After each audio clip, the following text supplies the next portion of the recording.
Mashi TV. Ajatwengme Keminshe.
O Machi TV.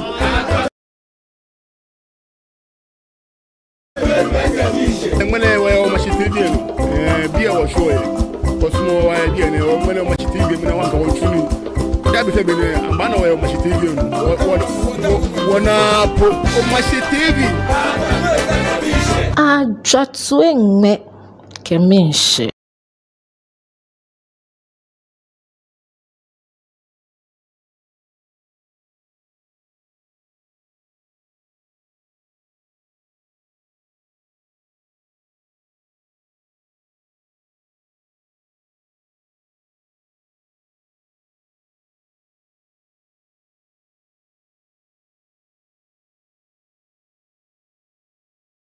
Wenu ni anu o Machi TV olaga mo e fi akoyo To fe to na. go wenu gospel kumo mo fi acho obodo mo kwe.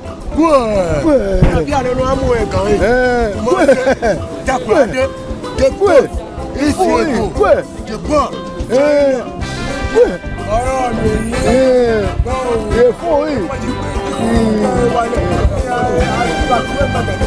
Ajatu enme kemenhye.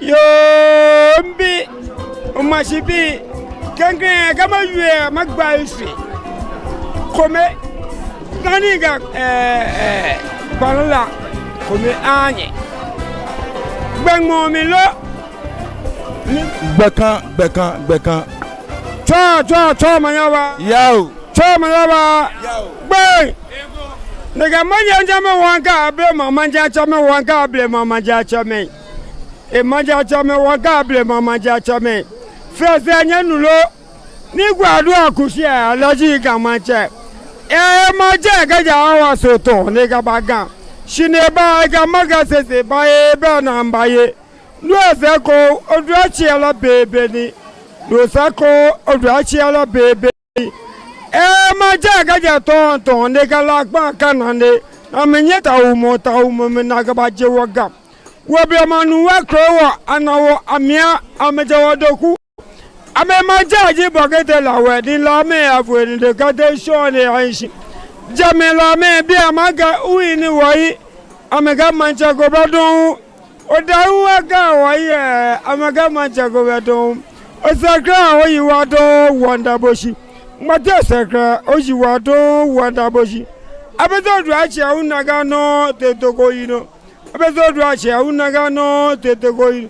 Sinya Toko Guajamacha, was Sumobande Mabia, Wato, Anine, Watomonyese.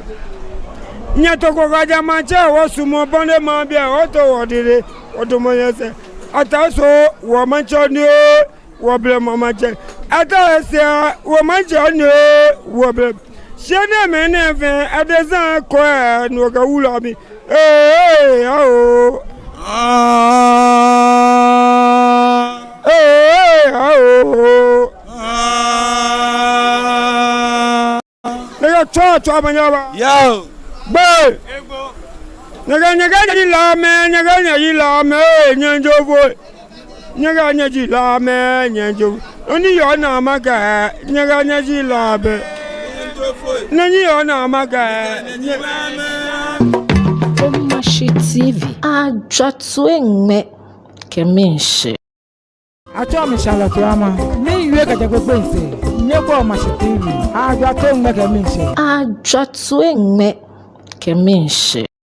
Grade Aim Academy is all you need. With our neat, spacious, and serene learning environment, we make sure your child is as good as gold. We also engage in lots of extracurricular activities such as excursion, career day celebrations, games, and so much more. Our canteen also serves the best and nutritional meals with your kids well attended to. And we are ready to enroll your ward from nursery, kindergarten, primary to JHS 1. Admission is currently ongoing. Locate Grade Aim Academy on the Atamills I Street behind Enterprise Insurance or call us on 0542 426 803. Grade Aim Academy. We say passion and excellence.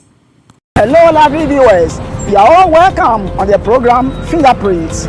This program has been designed to help you know how to create your own business, including livestock, farming, banking, selling, and what have you. I bring to you entrepreneurs who have made it, who have the skills and ability to help you know how to create your business. This is where you have the experience to create your own business. I'm your regular host, Neodai Afote. Catch me live on Omashi TV every Tuesday at 3 to 4 p.m. The program will be repeated to you on Saturdays 8 to 9 p.m.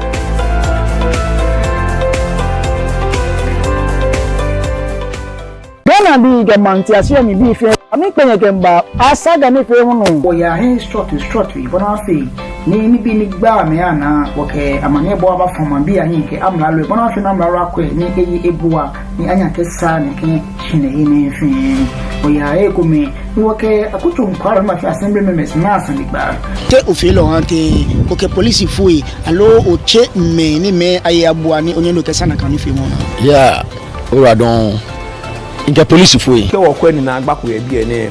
Eke wo sa wo. Eke wa atu. Je ame pe. Popa wo jin ke popa bibi anokolo ifi akwa. Na kan le won wo kan majanche mi le won na sanba. Na gba yo T3G gogota ni. Hey ni ekole ni jo ami echichiye. Alo ni jo beje meni saga ko na chunwe ni. Hey ni ekola ma chunye ni esa. Alo mbi ko meni afe egbe ko manu lehin. Ele me ne fen o kapa ni gbe ni. O asaga ni fi mo ato ni gbe jam ko ba den ke. E ba nya bona fi ni o fe be. Ke ha ne ke ni fi mo ni. Asaga ni fi mo ba no da gbe pa no. Ka se me ki ne hu. Le mi ye Omashi TV no. Mbe ini odare afute kofi. Meji mo ni yo asaga ni fi mo ni o chan.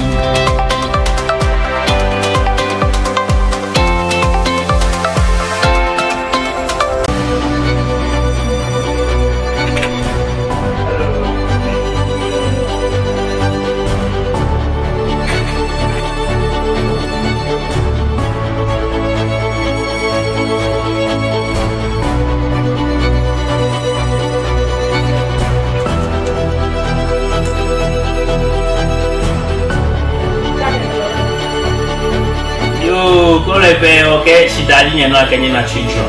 For you be a lulu or machine or what to him, Mabo Mishi. Tamono, we catch a yabalake, Saka for she gave no more money be an Isake and Yamashineka, no near no fair, coca, Safu, the KG Bonisa. You are she, I could like a mini, Okokate. I'm a friend of Mobini. Thank you very much. Both NPP, NDC, will belong to one country. That'll be you. If they are finding grievances and those things, they don't understand themselves. So why not? They should send it to High Court. With Omashi Morning Star, Niji Omashi Lebi Mwamie, okay, stay informed, be entertained, and inspired with a dynamic team of hosts and experts.